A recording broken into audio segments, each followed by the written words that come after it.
I have been avoiding my studio. I have this week. I don't know if it's because my work life has been really full and it's been a lot of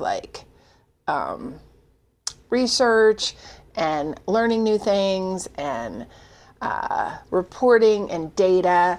And I think, I usually midweek I'm painting in the late afternoon or in the evening, and I just haven't been in here. So that's interesting. I don't know if it's because I'm avoiding my series. I don't know, but it's interesting.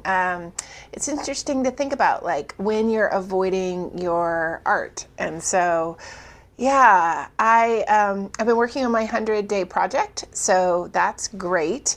But as far as painting, I haven't wanted to really get the paints out. So today, let's do it. Let's get the paints out and I need to do some more backgrounds on my series. And I thought maybe we could sketch in some of the bears and maybe even paint one. So a long painting session, and then let's check in at the end and see how I feel being back in the studio. One thing I know is that I was trying to paint these 8x10s on my easel. And yes, I can lower and raise the easel, but it's just so small. It's not comfortable. And so we're going to try to paint them on the desk. So I will flip you up overhead, and that's where we'll paint today and see how that feels. Normally, I don't like to paint on my desk because I get tighter. I get more illustrative, and I just get very just tight.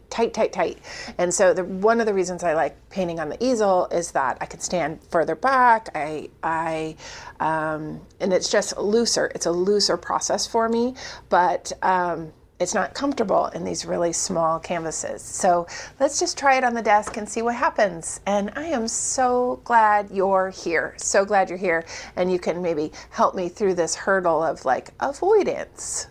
I'm gonna pop you up, and I have to put you, I am gonna stand, which I think might help, as opposed to sit, and see if that makes a difference working on the desk. And then you're a little bit farther, that you're not right up to the edge of the desk, so that might help with looseness. But let's see, I've got 4 of these to do the backgrounds on, and then we can put some bears in.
right, so I have did those 4 backgrounds. They look great. That was great. That felt good too.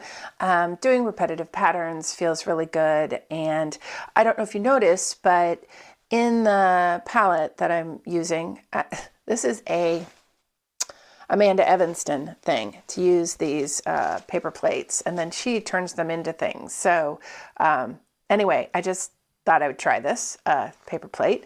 Anyway, I have taken those colors and toned them down so that they're not quite so vibrant. So I'm thinking like old-timey circus in a way, with the sort of a brown, there's a, sepia-ish kind of look to those backgrounds, which I'm really liking. So they're a little dirtier, they're a little more interesting rather than just pop colors. So that's kind of fun. That's kind of fun. So I'm going to sketch in a bear, and then we will paint it.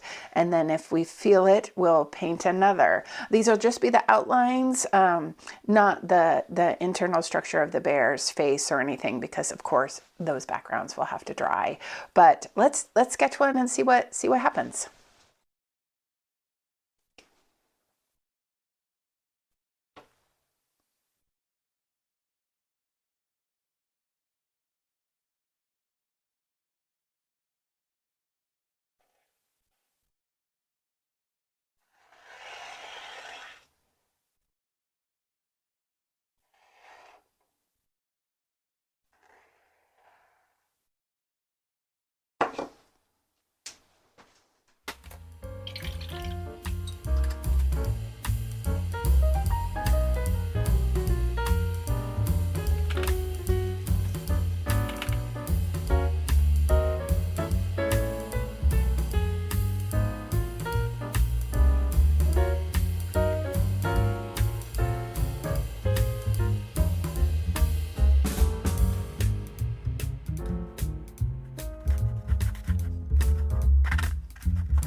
Bear one, bear one. Let's try another one. We'll set this to the side.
Bear 3.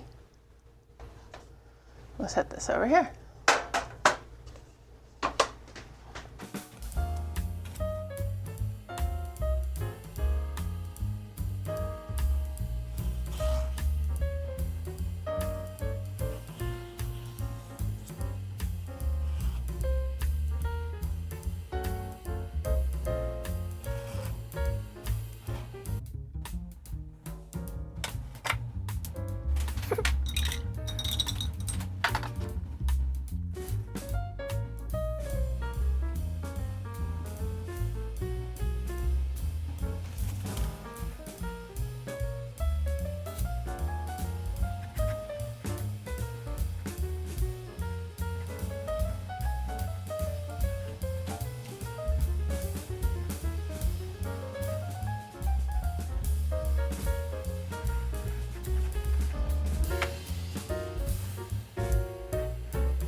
All right, that's our 4th bear. So we have this one. This one is obviously going to be eating a donut. That's what that is there. In fact, oh, I should paint that the yellow while I'm in here.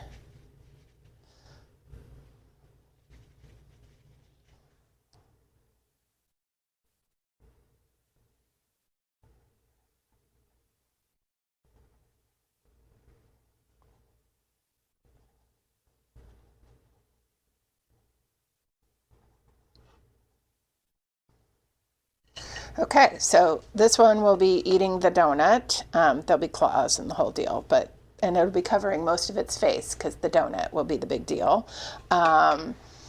This one's coming in from the side, and I'm not sure. It might have a party hat, it might have flowers. I'm not sure what's going to happen to it, but it's coming in from the side. Here's your straight on bear.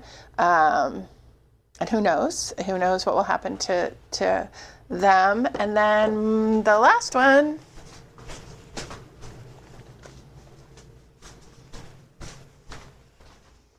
is this one, which is super fun. These are super fun. And so, this might end up having flowers. This might end up having a bird on its head. Who knows? But this is the next stage. Yeah. So it felt great.